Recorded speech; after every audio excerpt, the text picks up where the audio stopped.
This is the moment when a dust storm forces a man into a fight he was never looking for, a bride in dust and The stagecoach door flew open hard enough to crack the dry morning air, and Clara Bennett fell out of it like something already discarded.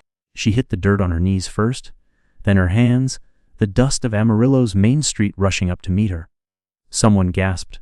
Someone laughed under their breath. Clara didn't look up right away. She couldn't. The world tilted, spun, and settled into a dull roar behind her ears. Her wedding dress was no longer white. It was torn at the hem, split along one sleeve, the silk darkened with blood and dust. A thin line of red traced from the corner of her mouth to her chin. One eye had swollen nearly shut. 3 days ago, she had stepped onto a church floor believing she was stepping into a life. Now she was on her hands and knees in the dirt alone. "Miss." The voice came from above her. The stage driver, an older man with a sun, creased face and eyes that had seen too much to bother pretending otherwise. He didn't touch her until she nodded, just once, then he offered his arm and helped her stand. "You sure this is where you want to get off?" he asked quietly. "I can keep going west, no charge." Clara swallowed. Her throat burned. Every movement hurt in places she didn't yet have names for. "I have nowhere else," she said. That was the truth of it. Simple. Final. The driver nodded and stepped back. The stagecoach rolled on, its wheels groaning as if even it were tired of carrying broken things. Clara stood there in the middle of the street while the dust settled around her. Amarillo watched. Men leaned in doorways. A woman across the street pulled a child closer. Someone spat into the dirt. Clara felt the weight of their eyes like hands measuring, guessing. A woman alone, a bride without a groom. A problem or an opportunity depending on the man. "Well now," a voice drawled. "Looks like the wind blew something pretty our way." The speaker stepped forward from the shade of the saloon porch. Jed Murphy. Everyone in town knew him. He wore clean boots and a smile that never reached his eyes. His gaze traveled over Clara slowly, taking inventory. "You need help, miss?" he asked. "A place to rest. I run the saloon. We take care of our own." Clara took a step back without meaning to. Her heel caught on a stone. Her heart began to pound loud and fast. The way it had the night Everett's voice had changed. The way it had right before the first blow. "No," she said, but it came out thin. Jed smiled wider. Before he could speak again, another voice cut through the heat. "She's not interested." It wasn't loud. It didn't need to be. The crowd shifted as a man stepped out from between the hardware store and the livery stable. He was tall, broad-shouldered, dressed in worn denim and a dust-faded coat. A revolver hung at his hip, not polished but well cared for. His hat was pulled low, shadowing his eyes. Luke Carter. Clara didn't know his name yet, but she felt the change in the air when he spoke. Men like Jed noticed it too. The easy confidence drained from Jed's posture, replaced by something sharper. "And who asked you?" Jed said. Luke didn't look at him right away. His attention was on Clara. On the way she stood too straight for someone in pain. On the torn dress. On the bruises she hadn't bothered to hide. "She needs work," Luke said finally.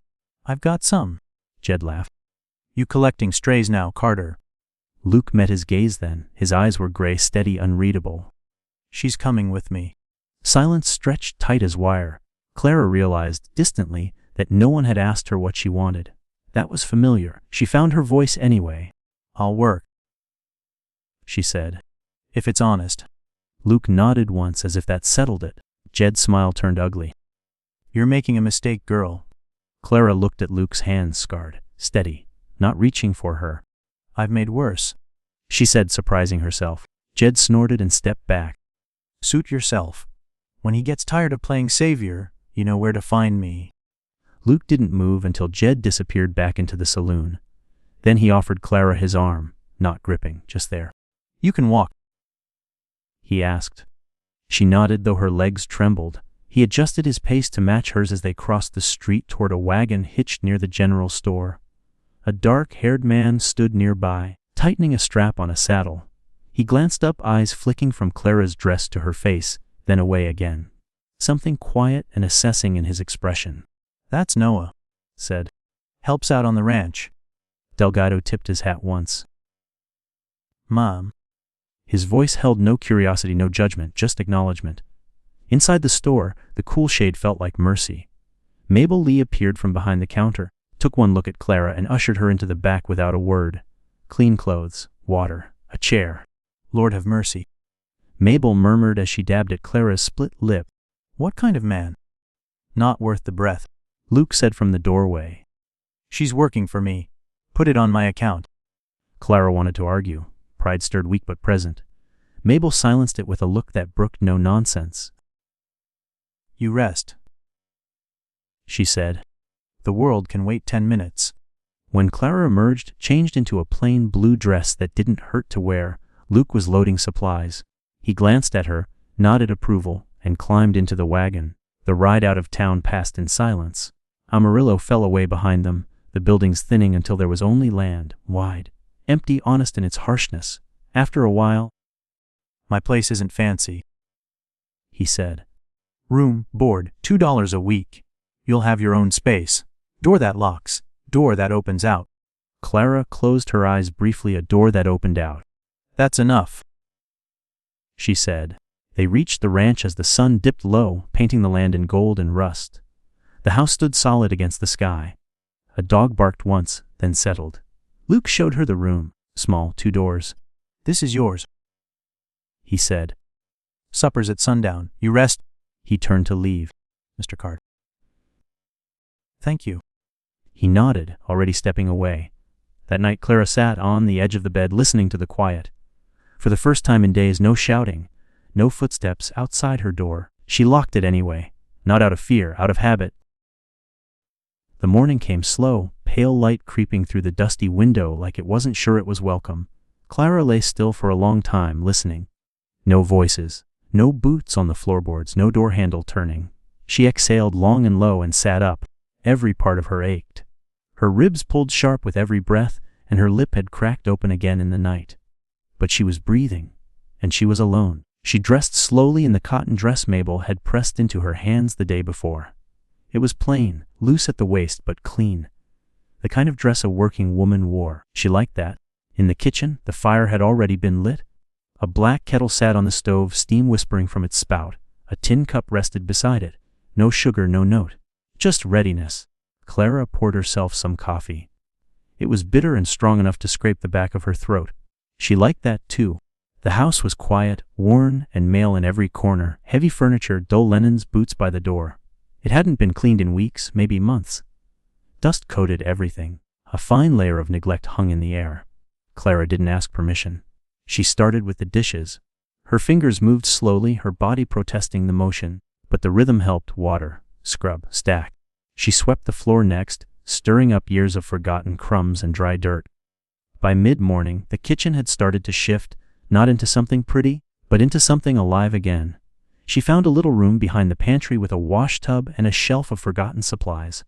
Linens folded long ago, a chipped mirror leaning sideways, a tin of hairpins.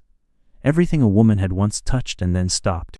Luke had said this room used to belong to someone named Rodriguez. She wondered where that woman had gone, and if she'd left by choice or by need. Clara was scrubbing the table when she heard footsteps on the porch. Slow, measure-heavy boots. She tensed, reflex. Then the door opened, and Luke stepped inside, brushing dust from his sleeves. He looked from her to the kitchen, now clean, orderly, and smelled faintly of soap and strong coffee. You didn't have to do all this, he said. Clara straightened up slowly. I wasn't doing it for you. Luke didn't smile, but something behind his eyes shifted. Approval, maybe, or understanding. He moved to the stove and poured himself a cup of coffee, drinking it black. No comment, no question, just quiet acceptance. You'll be sore for a while, he said finally. There's liniment in the dresser in your room. Might help some. Clara nodded. Thank you. Luke reached for his hat. North pasture today, back by noon. Then he was gone again. The hours passed. Clara worked slower after that, swept the hallway, dusted the shelves, sorted through the larder. She found a sack of flour and a packet of dried yeast. She started a dough. Her hands remembered the motion even if her ribs screamed with every press. By the time the sun hit its highest, Luke returned. He stepped into the kitchen and paused. Fresh bread rose beneath a towel. The floor was swept, dishes gleamed. A pot of beans simmered quietly in the corner. Luke set down a sack of feed, took off his hat, and looked around like he was unsure this was still his house. I'd forgotten what clean looked like, he said. Clara wiped her hands on her apron. I grew up keeping house. It's what I know. Luke nodded. It shows. A silence settled between them, not awkward, just present. Do you want lunch?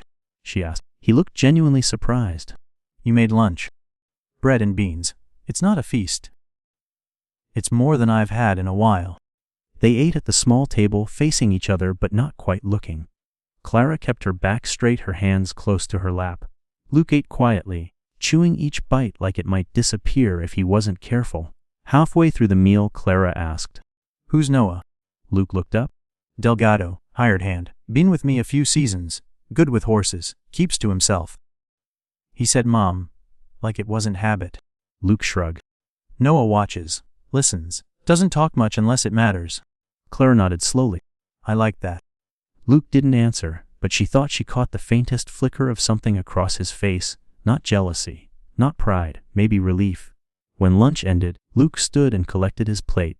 Clara reached for it. I'll wash. He held it a second longer, then let her take it. He lingered near the door. If Jed Murphy comes around again, said quietly. You don't owe him a single word. I know, Clara said, but she didn't know. Not really, not yet.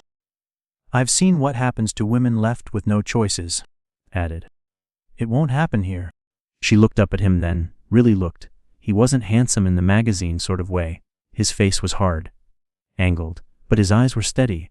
There was no reach in his words, no offer of protection she hadn't asked for, just a promise of space. That's what I need, she said. Luke nodded, then turned and left.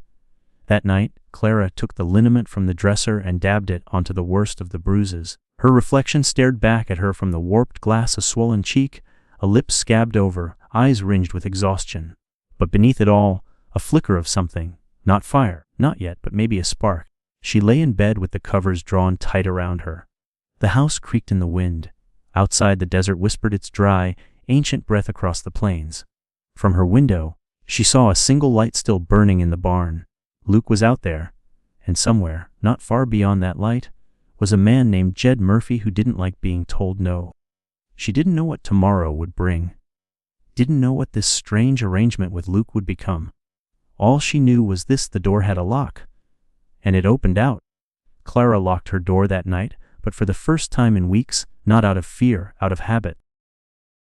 The house was waking up again, little by little. It didn't happen all at once. There was no grand transformation. But Clara could feel it in the bones of the place, the way sunlight now touched polished wood instead of dust, how the air smelled less of mildew and more like dry soap and bread. Even the silence had changed, less hollow. She spent the early hours after sunrise in the parlor, pulling a faded rug off the floorboards and shaking it out the front door. As she beat it against the porch railing, her arms ached, her ribs protested. Her skin pulled tight across her bruised cheek, still purple around the edges. But she did it anyway. Luke had already gone by then. He never said where. Only left his mug on the table, steam curling from the last swallow of coffee, and the door swinging closed behind him. Clara liked the quiet better when he wasn't in it. She returned to cleaning the parlor, wiping down shelves layered with neglect. On one, tucked behind a row of cracked picture frames, she found a thin pressed flower between two slips of folded paper.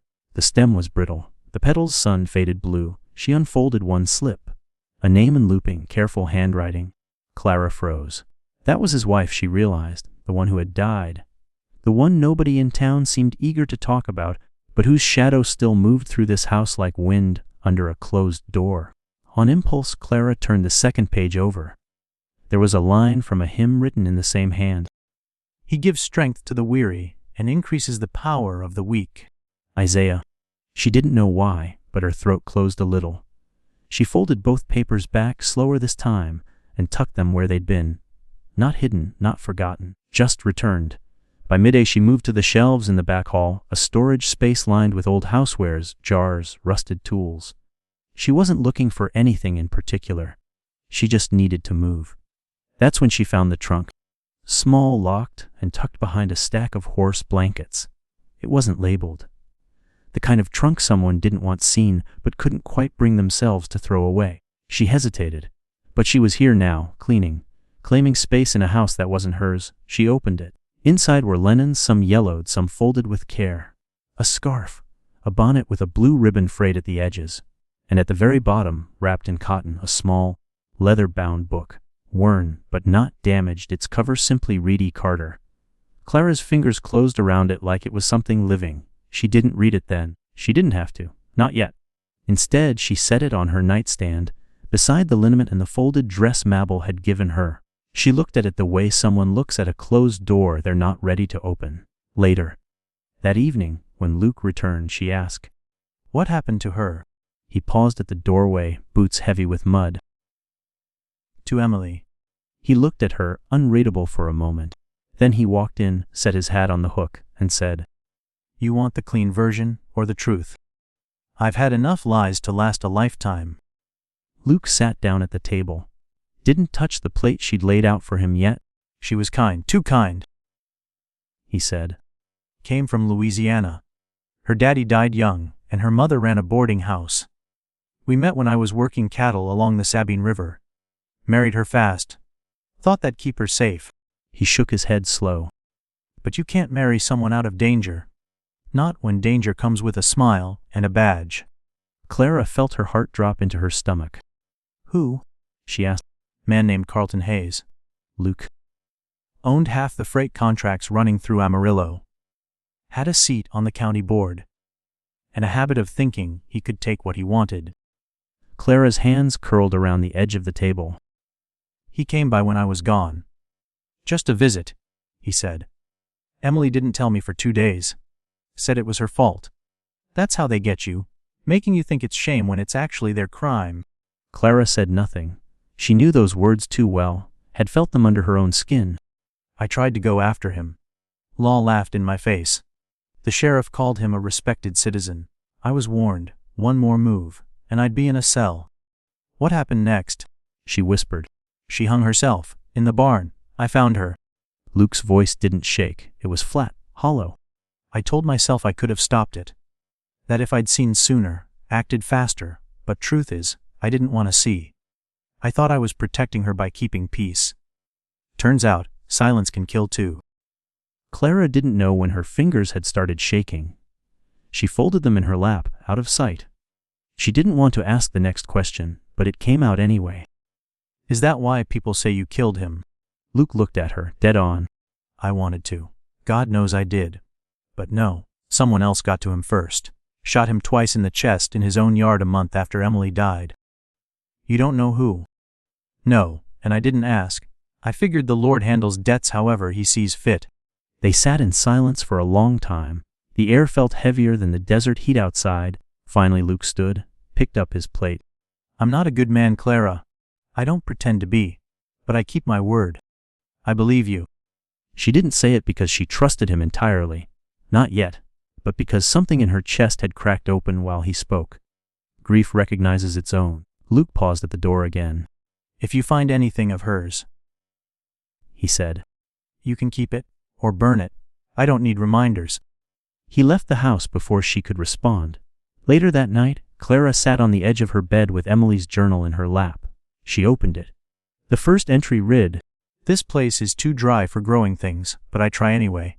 I plant flowers no one will see. I write words no one will read. But still, I hope." Clara read until her eyes burned. Emily wrote about the wind. About the way Luke drank his coffee in silence. About how the town smiled at her but never asked how she slept. The entries changed over time, became shorter, sharper, shadowed. One end of "He says I'm safe. But safe isn't the same as whole." Clara closed the journal. She knew what that meant. As she reached to blow out the lamp, she caught her reflection in the glass. Bruised. Hollow-eyed. But awake, she whispered into the stillness, unsure if it was to Emily or to herself. "What if the man who saved me is more broken than I am?" It was the kind of morning that didn't promise anything. No wind, no sun. Just a thick gray stillness that settled over the Carter ranch like a held breath. Clara stood on the porch, mug in hand, watching the horizon. Even the sky looked undecided. She hadn't slept. Not really. Emily's journal still sat open on the nightstand, her last words from the night before lingering in Clara's mind like ash. "Safe isn't the same as whole." She understood that now in her bones. She took a sip of coffee. It was cold already. Inside the house, everything was quiet. Luke had left before dawn, same as usual. No note, no sound, just the fading scent of saddle leather and dust trailing behind him. Clara set her mug down and stepped into the yard. There was work to do, chickens to feed, laundry to haul, small things that gave the day shape. But her ribs still ached, and something else had settled in her chest lately. Something heavy. A sound caught her attention. Hoofbeats. She turned.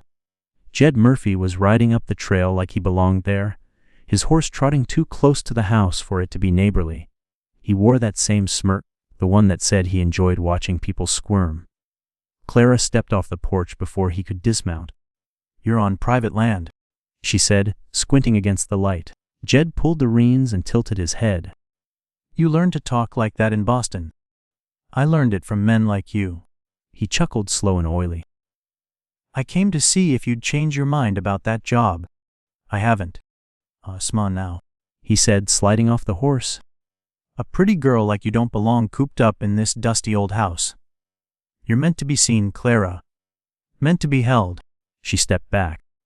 "Luke'll be back any minute." She lied. Jed looked around, clearly unimpressed. "Funny, I don't see him." He took another step toward her. "You should leave. And miss a chance to help a lady in distress." "I'm not in distress," she snapped, louder than she meant to. Jed's eyes darkened, his voice dropped low. "Not yet." Then, before she could move, a voice came from behind him. "Step back." Jed turned. Noah Delgado stood beside the barn, rifle in hand, held at his side but very visible. He wasn't shouting, he didn't need to. His face was calm, unreadable. Jed raised his hands, mock offended. "Easy, cowboy. We're just talking." Noah took a step forward. "This land ain't for talking." Jed scoffed, looked at Clara, then at Noah again. "You always send your help to do your talking, Clara. You know where to find me when you change your mind." He turned, mounted up, and rode off without looking back. The silence that followed was sharp as a knife. Clara let out a shaky breath she didn't know she'd been holding. Noah approached slowly, still holding the rifle loosely. "You all right?" he asked. She nodded, then shook her head. "Not really." Noah studied her a moment. Then he leaned the rifle against the porch railing and sat on the edge of the steps. "I've seen that look before," he said. "Man like him, he doesn't stop just because you say no." "I know," she whispered. Noah looked off into the distance. "I worked law patrol down south once, small border town. Saw a marshal turn his back on a girl like you. She went missing 2 days later." Clara sat beside him, careful not to wince. "I was married before," she said quietly. "Barely 3 days. Thought I could fix him. Thought if I was perfect, he'd stop." Noah didn't interrupt. "He didn't," she finished. "He beat me until I couldn't stand, then dumped me on a stage heading west. You survived." "I ran," she corrected. "That's not the same." Noah tilted his head. "Sometimes it's more." They sat like that for a while, not speaking, not needing to. Then Noah said, "You and Carter, is it?" "No." She answered too fast. "He's not like that. He doesn't ask for anything." Noah didn't push, he just nodded once. "That might be the most dangerous kind." She turned to look at him. "I don't mean he'd hurt you," said. "But a man who carries silence like that, he's bleeding somewhere. Might not even know it." She thought of Luke's story, of Emily, of the grave in the dry earth behind the barn with no marker, of the way Luke looked when he said he didn't ask who killed Carlton Hayes. That night, Clara returned to the little room behind the pantry, the one where she'd found the old linens and the scarf.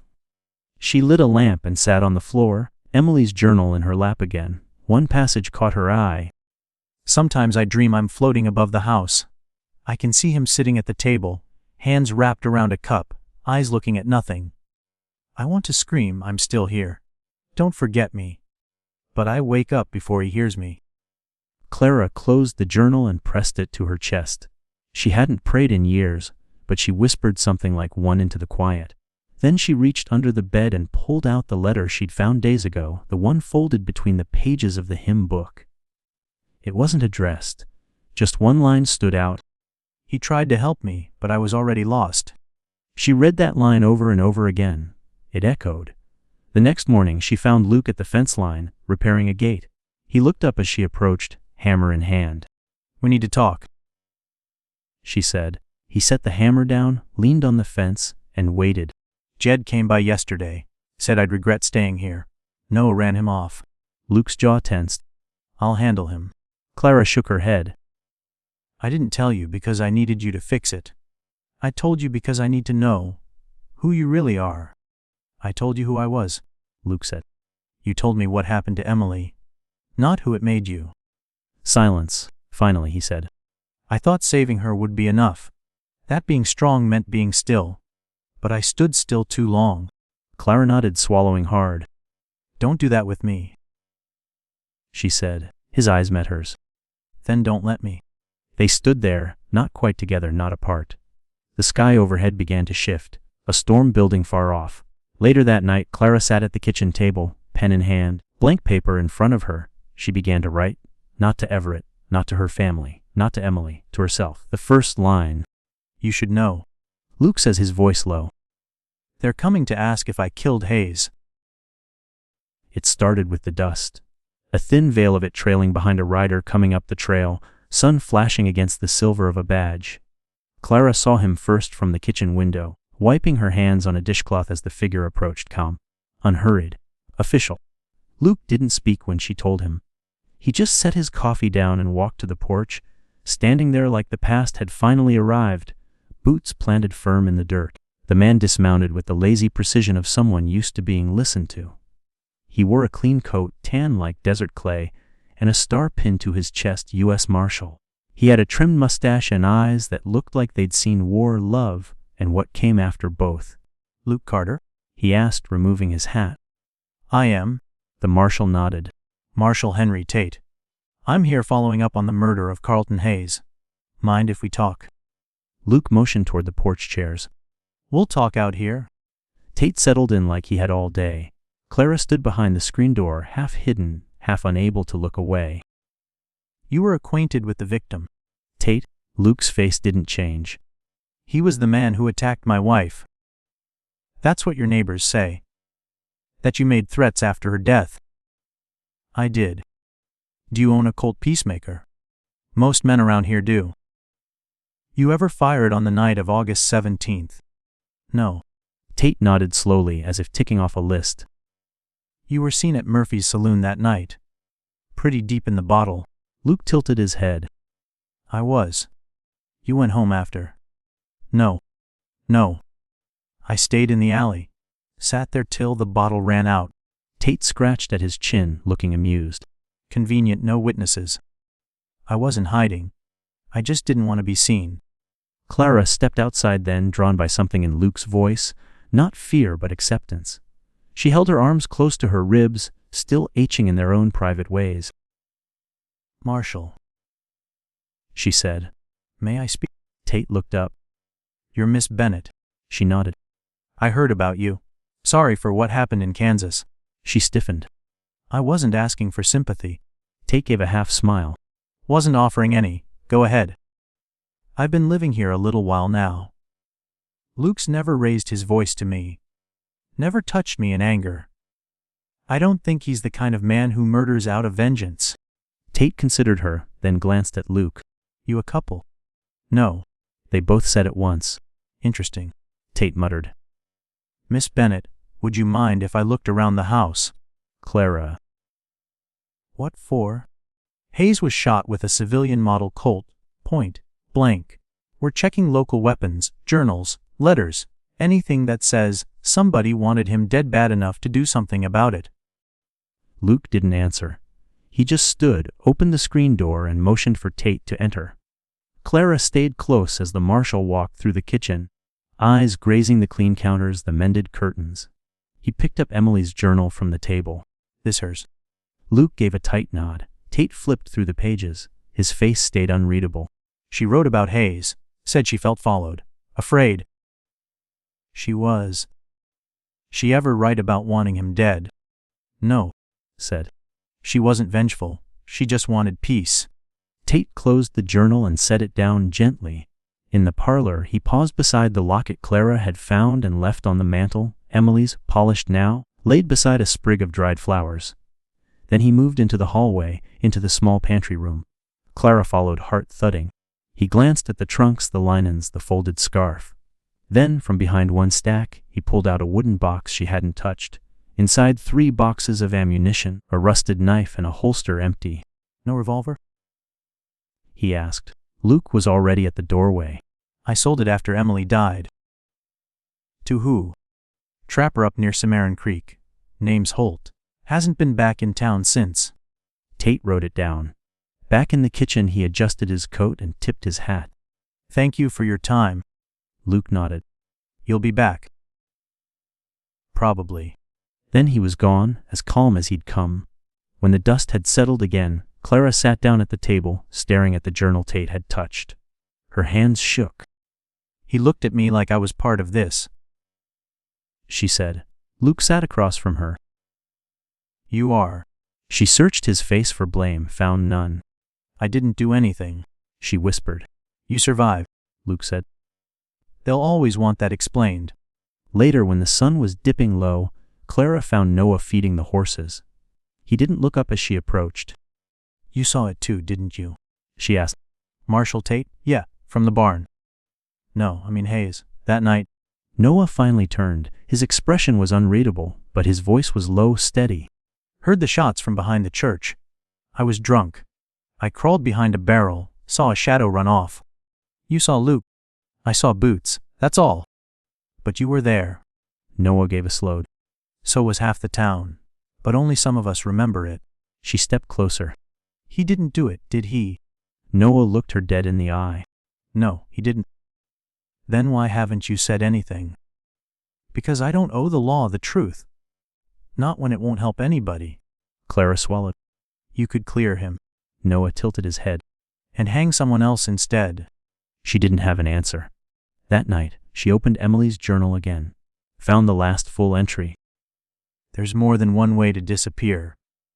I think the worst is when you're still breathing, but nobody sees you anymore. She looked out the window. The barn light was on. Luke was inside. She knew that silence now. It wasn't peace. It was exile. She picked up a pen and wrote in her own journal. He couldn't have killed Hayes, Noah says. But I know who did. It was just past midday when Clara walked into town with purpose in her step and a name on her mind. Kate Morrison. She hadn't planned to speak with her, hadn't thought much of her at all, the doctor's wife, known for her quiet dignity, her clean hands, and her sharp eyes behind delicate glasses. But after Noah's words the night before, something inside Clara wouldn't let go. He didn't do it, but I know who did, and she couldn't stop thinking about Kate. About the way she had looked at Clara that first week, when Mabel brought her that bundle of clothes. Not pity, not fear, something closer to understanding. The doctor's house sat on the corner across from the chapel. White porch, yellow curtains, garden neat and tended, a place built to look safe. Clara knocked. Kate answered. She looked surprised but not unsettled.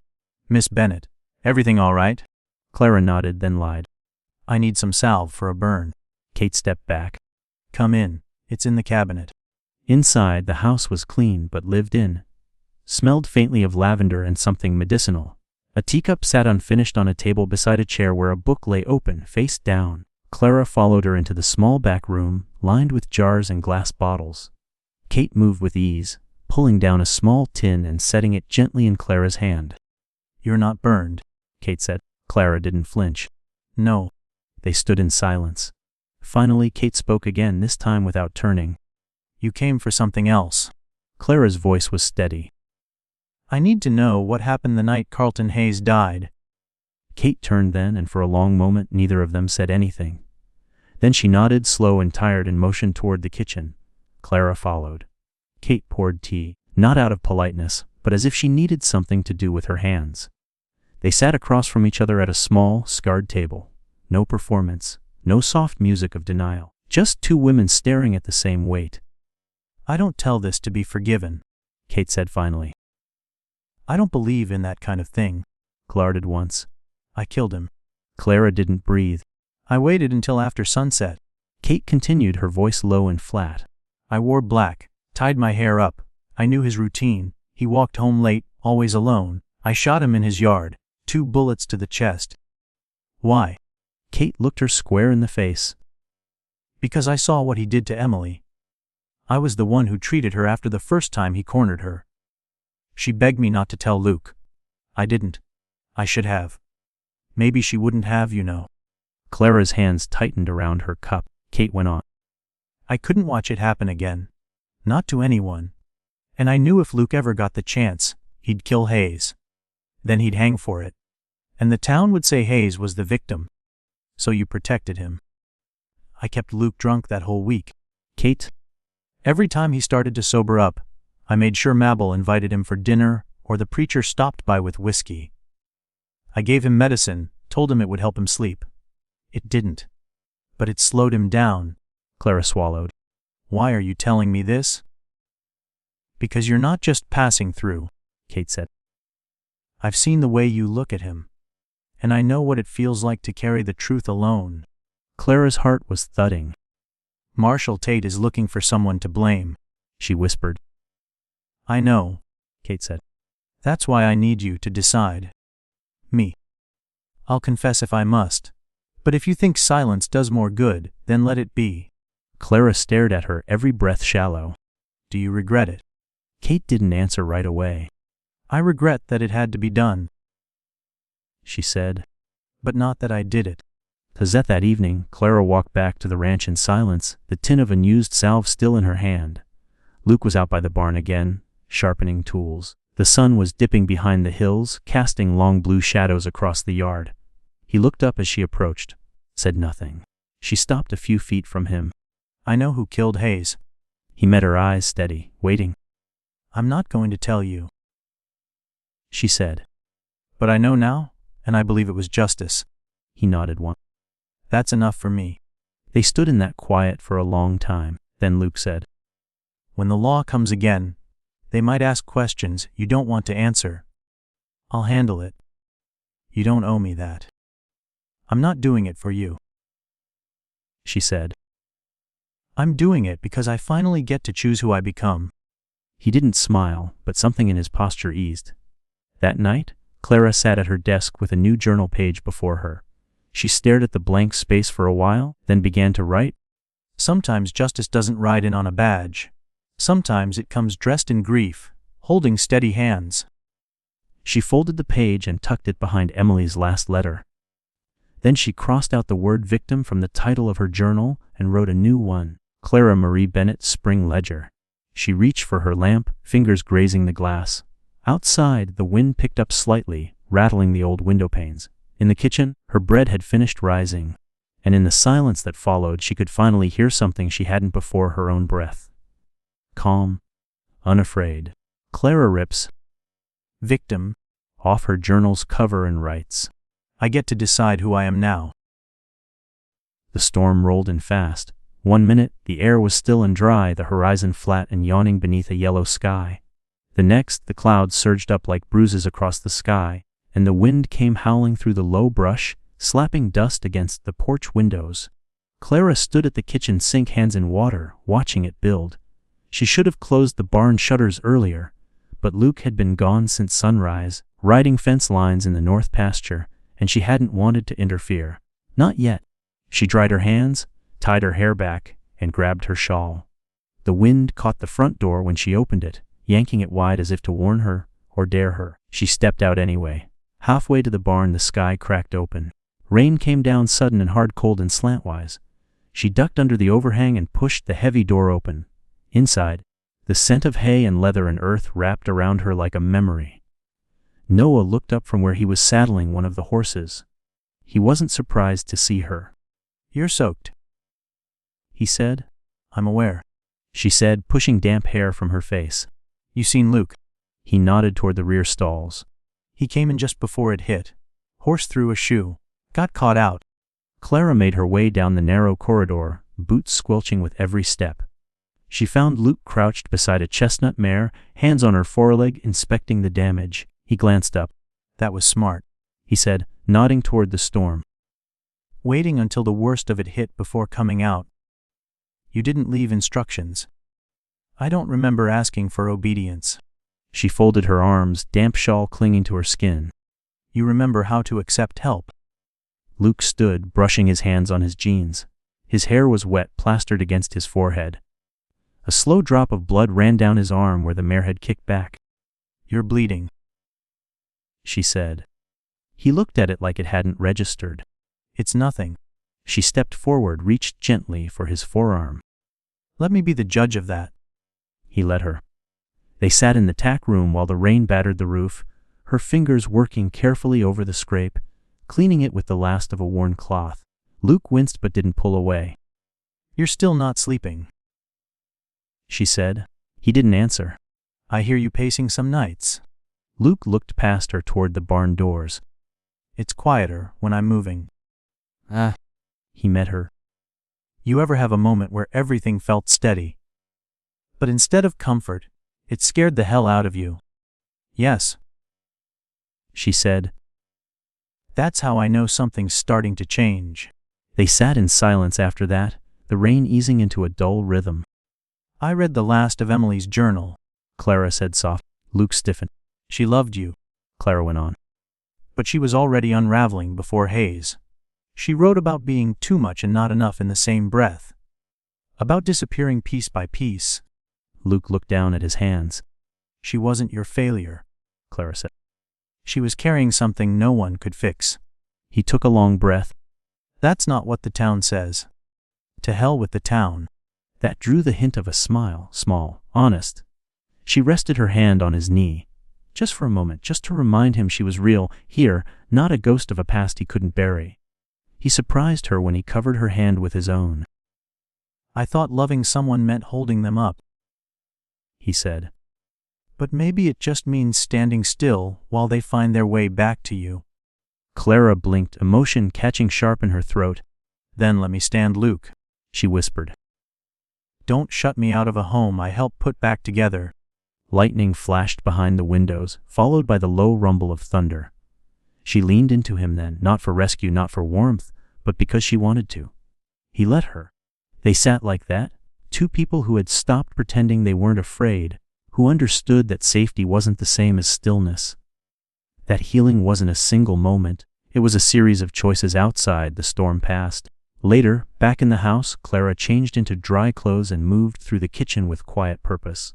She lit a lamp, sliced apples into a tin, and dusted the top with cinnamon and flour. Luke sat at the table nursing coffee, his shirt wrung out and draped over a chair. He looked tired, not from the storm, from carrying everything too long. She slid the pie into the oven and turned to him. "I don't want to be a secret," she said. Luke looked up. "You're not. I mean, if someone asks what this is, what we are, I want to be able to say something." He set his cup down. "What would you say?" She held his gaze. "That I came here looking for a place to survive, and instead, I found someone just as broken, trying to remember what life's supposed to feel like." He nodded once. "That sounds about right." She walked over, sat beside him, and said, "We can't fix the past, Luke, but we can build something forward, if you want that." His hand found hers again. "I want it," he said. "With you." The room fell quiet again, but this time it wasn't from fear. It was the hush of something real, something beginning. The pie baked while they talked about the days ahead, about mending fences and fixing shutters and bringing in more chickens, mundane things. Domestic things, ordinary and sacred. That night in her journal, Clara wrote only one line. "This time when the storm came, no one ran." And as she turned down the lamp and pulled the quilt over her shoulders, she felt something unfamiliar and fragile start to settle in her chest. Hope. Luke meets her eyes across the flickering lamp and says, "I don't want to be safe anymore. I want to be alive." The frost came early that year. Clara woke to a silver veil across the windows, the breath of winter settling quiet and sure over the Carter land. The fields were stiff with cold. The barn roof glinted pale blue in the morning light. Even the chickens seemed to move slower, cautious in the crisp air. She pulled her shawl tighter as she stepped onto the porch. The air bit at her skin, but she didn't flinch. Her breath came out in small white clouds, like proof she was still here, still standing. Luke was already outside, splitting wood near the fence line. He worked steadily, rhythmically, one clean cut after another. Not angry, just sure. She walked down the steps and across the yard, her boots crunching over the frozen grass. "Coffee's hot," she called. He looked up, wiped his brow with the back of his wrist, and nodded. "I'll be in soon." Clara smiled. They no longer filled the silence with explanations. They'd stopped mistaking words for truth. Sometimes the simplest things, the heat of a mug, the rhythm of wood against steel, said more than anything else could. Back inside, she poured 2 cups and set them on the table. One for him, one for her. Beside the cups lay a letter unsealed, folded once, addressed only with a name. Marshall Henry Tate. She'd written it the night before, after long thought. After rereading Emily's journal and her own. After realizing that sometimes the past isn't meant to be rewritten, only laid to rest gently and honestly. In the letter, she told the marshal the truth, not about who pulled the trigger, but about what led to it. About what had been taken from women like Emily, about the quiet that followed, and how justice, when it arrived too late, was no longer about punishment. It was about mercy. She told him the investigation could end, not with a name, but with an understanding. Luke read it once, said nothing, just nodded and tucked it into his coat pocket. Now, as he stepped inside, cheeks red from cold, she handed him his coffee and watched him glance at the letter on the table one last time. "You sure?" he asked. Clara sipped. "Yes." "You think he'll accept that?" "He'll know the truth when he sees it," she said. "Even if it doesn't wear a badge." They sat in the quiet that followed, not tense, just full. Clara reached into the cupboard and pulled down the worn ledger where she kept the ranch books now. Feed, repairs, harvest projections. She'd taken over the writing 6 weeks ago, and Luke hadn't touched it since. She flipped to the last page and smiled. 3 chickens are laying again." "Which ones?" "Not sure. They keep switching nests. I think they're working together." He chuckled soft. "Smart hen." Clara looked around the kitchen. It had changed slowly and surely. New curtains, clean walls. The table sanded smooth and oiled. Her bread tins lined up neat on the shelf, beside jars she'd filled and labeled herself. Nothing fancy, but it was theirs. "Do you ever think about leaving?" Luke shook his head. "No. I've been running from things so long, I forgot what it feels like to stay." She reached across the table, touched his wrist. "I'm not here because I need saving," she said. "And I'm not afraid anymore, but I want to stay. If that means something." He turned his hand, closed his fingers over hers. "It means everything." Later, as the sun climbed over the hills, Clara walked out to the small plot behind the barn, the place where Emily had been laid to rest. Luke had built a wooden marker there now, simple, clean, with her name carved deep into the grain. Clara knelt, brushing away the frost from the base. She didn't speak aloud. She didn't need to. Instead, she placed something small at the foot of the marker, the pressed blue flower she'd found in Emily's journal. She stood, looked out across the land, and breathed in the cold, bright air. The past wasn't gone. It never would be. But it didn't own her anymore. Back at the house, Luke was gathering tools for the day. Noah was arriving soon to help mend the far fence. And Clara had bread to bake, letters to send, work to do. Not out of survival. Not out of choice. Out of life. As she stepped through the door, warm air wrapped around her, and she felt something deep in her chest, quiet and strong. She wasn't a guest here anymore. She was home. And finally, the past stopped chasing her, because she turned around, looked it in the eye, and walked forward anyway.